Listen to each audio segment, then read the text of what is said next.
Good morning everyone. आज का जो टॉपिक है सॉल्यूशन का वो है colligative properties, very important topic. अब कॉलिगेटिव प्रॉपर्टीज़ क्या होती हैं? ये वो प्रॉपर्टीज़ हैं जो basically number of solute particles पे डिपेंड करती है। Depends on number of solute particles. So it depends on number of solute particles irrespective of their nature। यहाँ ये नेचर पे डिपेंड नहीं करती है। Depends on the number of solute but not on the nature. Fine. तो ऐसी property जो सिर्फ नंबर ऑफ सॉल्यूट पे डिपेंड करे, ना कि उसके नेचर पे, उन प्रॉपर्टीज को हम क्या बोलते हैं? Colligative property. कॉलिगेटिव प्रॉपर्टी में सबसे पहले जो हम पढ़ेंगे वो पढ़ेंगे relative lowering of vapour pressure.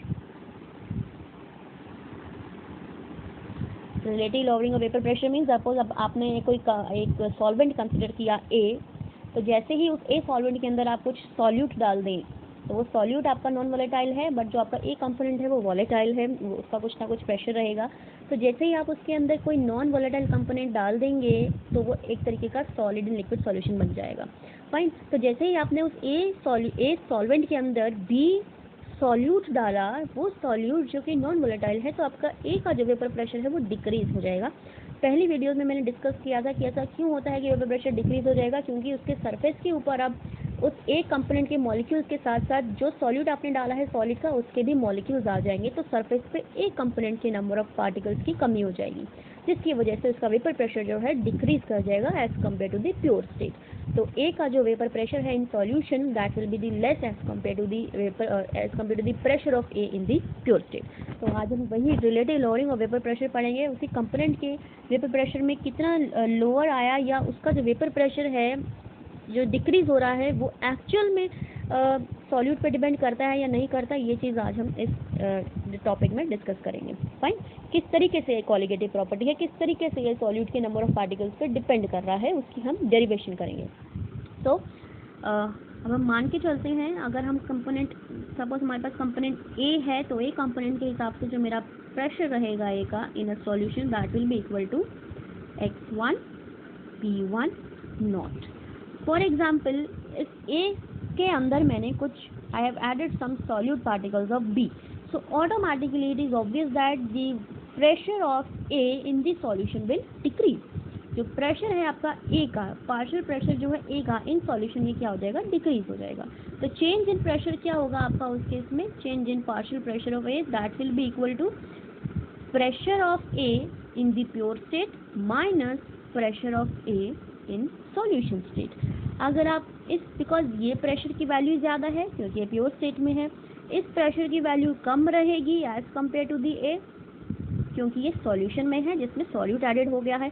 अगर आप इन दोनों को माइनस करेंगे तो आपके पास कुछ वैल्यू आएगी, वो वैल्यू ये बताएगी कि कितना वेपर प्रेशर जो है ए कंपोनेंट का लोअर हो गया है as compare to the pure state. तो अगर आप प्योर प्रेशर में से पार्शियल प्रेशर ए का माइनस कर दे उस सॉल्यूशन से रिलेटेड, तो आपके पास चेंज इन या फिर लोअरिंग ऑफ वेपर प्रेशर आ जाएगा। तो अब हम एक काम करते हैं, मैं एक बार इस बोर्ड को क्लियर करके दोबारा से लिख देती हूँ ऊपर।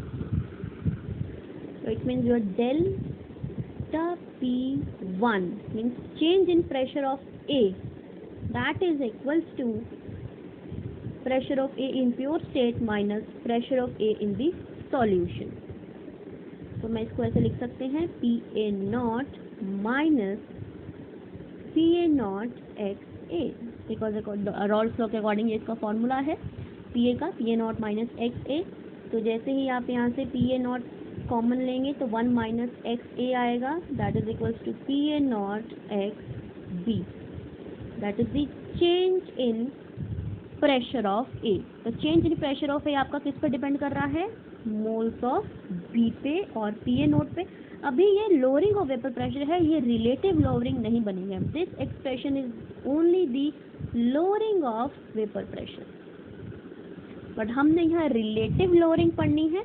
तो जैसे ही आप इस डेल्टा PA के नीचे PA नॉट को ले जाएंगे, ये सिर्फ किस पे डिपेंड करेगा? ये डिपेंड करेगा सिर्फ और सिर्फ मोल फ्रैक्शन ऑफ B पे, that B is basically the solute which is solid and non volatile. यानी कि आपका जो अब लोअरिंग ऑफ वेपर प्रेशर है वो सिर्फ किस पे डिपेंड कर रहा है, रिलेटिव लोअरिंग वो डिपेंड कर रही है आपकी mole fraction of solid solute पे, that is the B. So delta P A को मैं यहाँ पे सिंपल फॉर्म में लिख सकती हूँ, which is P A naught minus P A upon P A naught is equals to X B, that is the mole fraction of B. Fine, I hope ये आपको चीज़ समझ में आएगी मैंने किस तरीके से यहाँ पे इसको लिखा है। अच्छा, अब हम इसको ऐसे भी कर सकते हैं कि अगर मैं इसको मोल टर्म्स में खोल दूँ, मीन्स मोल फ्रैक्शन बी को मैं नंबर ऑफ मोल्स की फॉर्म में लिखूँ। For example P1 naught minus P1 upon P1 naught, that is equals to N2 upon, or I can write this like A because I have considered the A, so I am writing A here, that is XB NA plus NB। तो अब हम ये मान के चल लेते हैं कि जो आपके नंबर ऑफ मोल्स हैं A के वो बहुत ज़्यादा हैं as compare to the B, यानी कि सॉल्वेंट की जो नंबर ऑफ मोल्स है वो बहुत ज़्यादा हैं as compare to the B. तो हम डिनोमिनेटर में ए को नेगलेक्ट कर सकते हैं, क्योंकि जितना बड़ा डिनोमिनेटर होगा उसका फ्रैक्शन उतना कम होता जाता है, तो हम ए को नेगलेक्ट कर देते हैं, बिकॉज हमने कंसिडर किया है कि moles of A are very very very means in excess as compare to the B. तो हम इसको फ्रैक्शन को बेसिकली हम इसको नेगलेक्ट कर सकते हैं, सॉरी हम बी को नेगलेक्ट कर सकते हैं, क्योंकि बी कंट्रीब्यूट ही नहीं कर रहा, बिकॉज आपका एन ए बहुत ज़्यादा है as compare to the B. तो हम मोल्स ऑफ बी को क्या कर देंगे, नेगलेक्ट कर देंगे, because it is not contributing in to the denominator. तो हमने बी को हटा दिया। तो P A naught minus P A upon P A naught, that is equals to N B upon N A. इसको हम इस तरीके से सिंप्लीफाई कर सकते हैं। कब कर सकते हैं, जब आपका जो सॉल्यूट है वो सॉल्यूशन के अंदर बहुत ही ज़्यादा लेस क्वांटिटी में प्रेजेंट हो, then we can neglect the moles of B in the denominator and that will be equal to N B by N A. और इसे सिंप्लीफाई कर सकते हैं इस तरीके से, हम इसे लिख सकते हैं W B by M B multiply W A into M A. Fine, अब आप देखें यहाँ पे, अगर आपको ये सारी क्वांटिटीज़ पता हो, आपको मास पता हो सॉल्वेंट का, वेट पता हो सॉल्वेंट का, आपको सॉल्यूट का वेट पता हो, तो आप मोलर मास निकाल सकते हैं बी का। और अगर आपको मोलर मास पता हो बी का, तो आप वेट निकाल सकते हैं। तो यहाँ पे जो क्वांटिटीज़ हैं, अगर आपको कुछ एक क्वांटिटी को छोड़ के सारी पता हो, एक अननोन हो, तो आप किसी भी क्वांटिटी को कैलकुलेट कर सकते हैं।